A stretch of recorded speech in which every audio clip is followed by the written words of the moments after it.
In this podcast episode, Jon Atack, a former high-level Scientologist, shares his personal experiences within Scientology, alongside a deep exploration of the organization's origins, its links to occult beliefs, and striking parallels with the occult dimensions of Nazi ideology. The conversation traverses topics such as hypnotic techniques used in Scientology, the manipulative nature of its practices, the role of occultism in the Nazi Party, and how ancient esoteric ideas have morphed into modern authoritarian movements. Further, Jon discusses broader themes about belief, manipulation, and the intricate dance between spirituality and psychology. Jon Atack joined Scientology at the age of 19 during a vulnerable and emotionally difficult time in his life. Drawn in by the promise of psychic liberation and emotional equanimity, he dedicated 9 years to the church and reached Operating Thetan Level 5, OT5, officially making him a high-ranking member. In his early years, he experienced some benefits, particularly with Scientology's introductory techniques such as communication training, which produced euphoric and hypnotic trances. However, as he advanced into the upper levels, especially after confronting Scientology's cosmic mythology involving galactic overlords and spirits trapped on Earth, he found the claims increasingly implausible and disconnected from tangible results. Atack also recounts the intense financial demands of progressing through the church's hierarchy, with significant sums borrowed for each level of auditing and training. He highlights the dual-faced nature of Scientology's treatment of members, where celebrities were pampered while ordinary Sea Organization staff were subjected to harsh conditions, including poor nutrition, lack of proper sleep, and restrictions like bans on having children. Jon traces the intellectual and occult roots of Scientology back to the Ordo Templi Orientis, OTO, and the influence of Aleister Crowley, integrating hypnotic techniques, repetition, fixation, and mimicry to induce altered states. L. Ron Hubbard, Scientology's founder, cynically repackaged these ideas into a commercial product, framing them as a modern science of mental health, while embedding fantastical cosmologies about reincarnation, galactic civilizations, and supernatural abilities.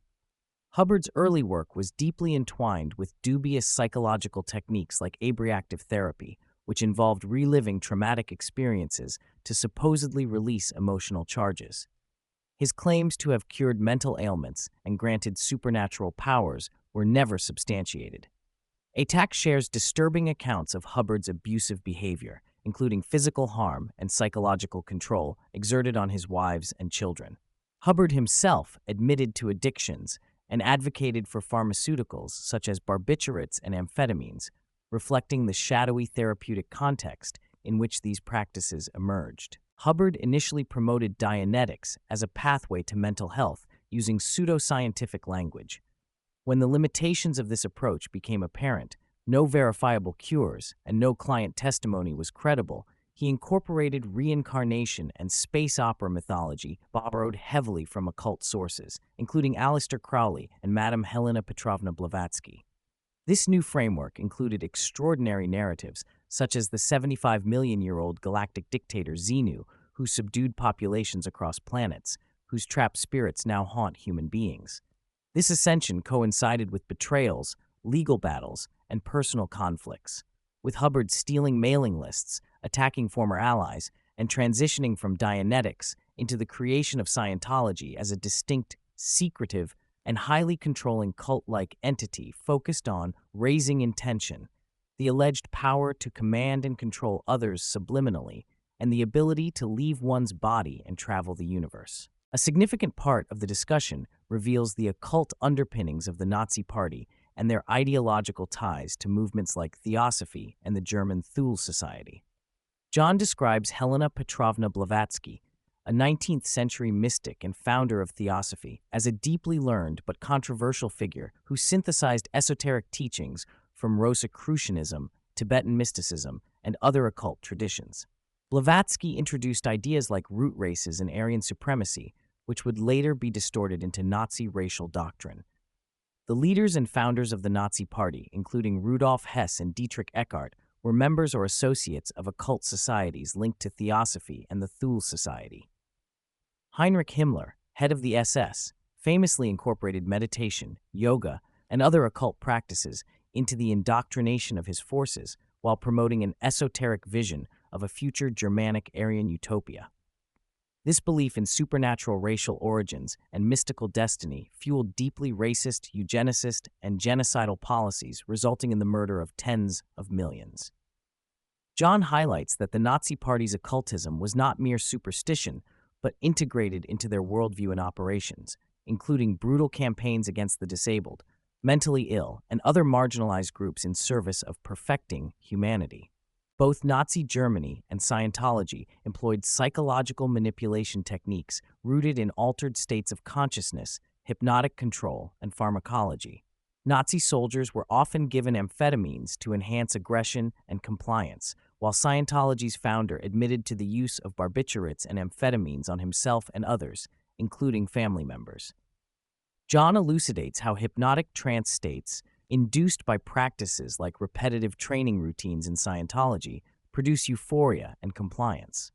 These states mimic therapeutic trance and meditative states, but can be subverted to control rather than heal. He references connections with established psychological methodologies such as EMDR, contrasting their scientific and therapeutic intentions with Hubbard's exploitative application of similar techniques without a license. During the podcast, Jon contemplates the fine distinctions between genuine spiritual experiences, altered states, and occult or cultic manipulation. He acknowledges that many religious and meditative traditions utilize similar states to induce awe and transformation. The brain's physiology, through sensory deprivation, oxygenation changes, and hypnosis, can produce powerful subjective experiences that may be interpreted as supernatural. He stresses the importance of personal agency and healthy skepticism, cautioning against surrendering one's autonomy to groups or teachers who manipulate euphoria for control. Jon is critical of figures like Carl Jung and Sigmund Freud, whom he regards as charlatans who spun mythology rather than evidence-based psychology, contributing to cult-like followings themselves. Despite living in an era of unprecedented access to information, Jon notes that disinformation and occult ideas continue to flourish online and fuel authoritarian and cultic movements worldwide. The internet has become a breeding ground for misinformation, conspiracy theories, and polarizing ideologies. He and the hosts discuss the difficulty of teaching critical thinking, reasoning, and skepticism in an environment saturated with propaganda and emotionally charged misinformation. Jon laments the lack of educational resources dedicated to reasoning and highlights the need for compassion to counteract hate and division propagated through such misinformation. The discussion shifts to modern politics, where Jon draws parallels between cult dynamics and political partisanship, nationalism, and populist movements. He condemns the extremes on both sides of the political spectrum, while emphasizing the shared failure of political leaders to genuinely serve the people over plutocratic interests. Jon is critical of empty patriotic rhetoric, the weaponization of Christian values, and the perpetuation of divisive ideologies that incite hatred and violence. He underscores the dangers of blind allegiance in politics and advocates for a return to ethical governance guided by compassion and unity.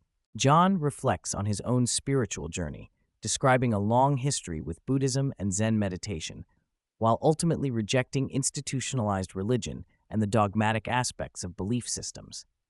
He recognizes the powerful role that mythology and ritual play in psychological and societal cohesion, but warns against the dangers inherent in using belief as a tool for control. He redefines religion as a binding force rather than mere belief and urges individuals to maintain critical thinking and personal agency. Jon expresses discomfort with religious concepts such as hell, which he views as control mechanisms rather than spiritual truths. Jon shares accounts of harassment, intimidation, and defamation orchestrated by the Church of Scientology against him after his departure and public criticism. He describes tactics such as surveillance, false criminal allegations, break-ins, social ostracism, and smear campaigns designed to silence dissent.